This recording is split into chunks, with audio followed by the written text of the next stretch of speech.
ভালো কাজ করলে ফল কি ভালো, আর খারাপ কাজ করলে ফল খারাপ।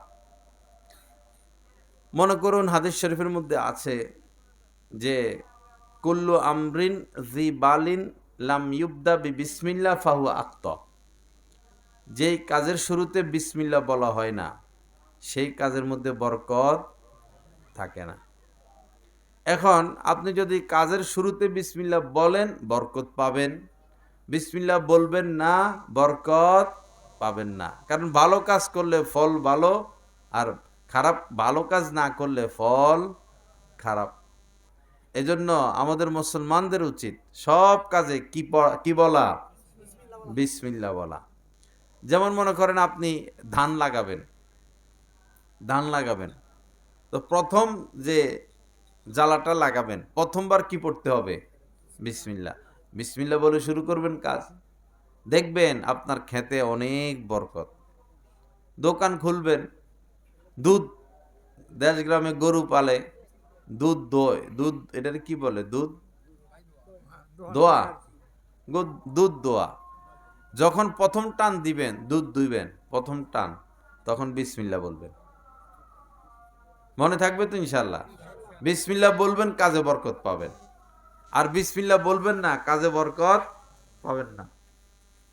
এরপরে আপনি দোকান দেন, দোকান, তো যখন দোকানটা খুলবেন, এখন যদি আপনি বিসমিল্লাহ বলেন, আজকে দোকানে বেচা কিনা ভালো হবে, বরকত হবে। আর যদি বিসমিল্লাহ না বলেন তাহলে বরকত হবে না।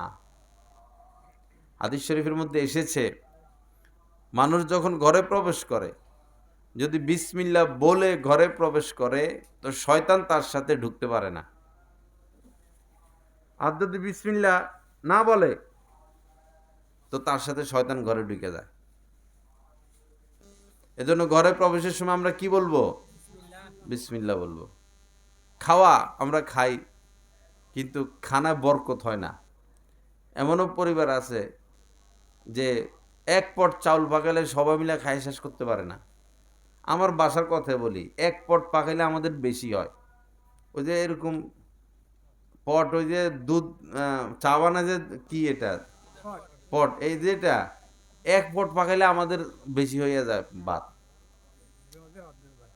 আল্লাহর মেহেরবানি, এত বরকত বেশি হয়ে যায়। তো আমি কি এত বেশি পাকাও কেন? কত আর কম কেমনে পাকাইতাম? অনেক বরকত হয়। তো ভাত পাকানোর সময়, তরকারি রান্নার সময় কি পড়তে হবে? বিসমিল্লাহ পড়লে কি হবে? বরকত হবে। বিসমিল্লাহ পড়বেন না, বরকত হবে না, হবে না। বহু মানুষ আছে 1.5 লাখ টাকা মাসে কামায়, 2 লাখ টাকা কামায়, 5 লাখ টাকা কামায়, তাও ঋণ। তাও কি? ঋণ। আর মসজিদের ইমাম সাহেবের বেতন হইল 8,000 টাকা, 10,000 টাকা।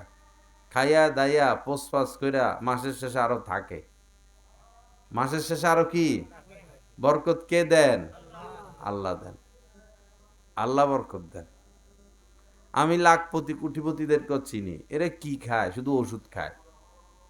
কি খায়? শুধু ওষুধ খায়, ইঞ্জেকশন মারে, এরকম এরকম করে শুধু ইঞ্জেকশন মারে, নিজের পেটে নিজে ইঞ্জেকশন মারে। ভালো একটা জুতা পরে না, এরপরে ভালো একটা জামা পরে না। আর আলেম ওলামাদেরকে দেখেন কি ভালো পোশাক পরে, আর স্বাস্থ্য দেখেন এক একজনের, কি খানা। আপনারা কি মনে করেন আপনারা ভালো খান না আপনাদের ইমাম সাহেব ভালো খায়? ইমাম সাহেব ভালো খায়। যে কোটিপতি হের থেকেও আল্লাহ কারে বেশি খাওয়ায়? ইমাম সাহেব। আমি তো বৈরবে চ্যালেঞ্জ করছি আমার মসজিদে, যে বৈরবে আমার থেকে ভালো আল্লাহ কাউরে খাওয়ায় না। ওপেন চ্যালেঞ্জ আমার। আমার থেকে ভালো কেউরে আল্লাহ পাক বৈরবে অসম্ভব। আমার থেকে ভালো পোশাক বৈরবে কেউ চোখেও দেখে নাই। এই যে আমার গায়ে জামা, এগুলো কত এখন? 650 টাকা নিগদ। এটার থেকে ভালো দামি যদি কাপড় থাকতো আমি সেটা ব্যবহার করতাম। অথচ আমার বেতন কমলপুর মাদ্রাসায় 15,000 টাকা বেতন। কত? 15,000 টাকা। বরকত কে দিচ্ছেন? আল্লাহ দিচ্ছেন। আমার সংসার খরচ আছে 1 লাখ টাকা। কত আছে খরচ? 1 লাখ। তো চালাইতেছেন কে? আল্লাহ। বরকত পাবেন ইনশাল্লাহ, দিন মোতাবেক চললে, সুন্নত মোতাবেক চললে।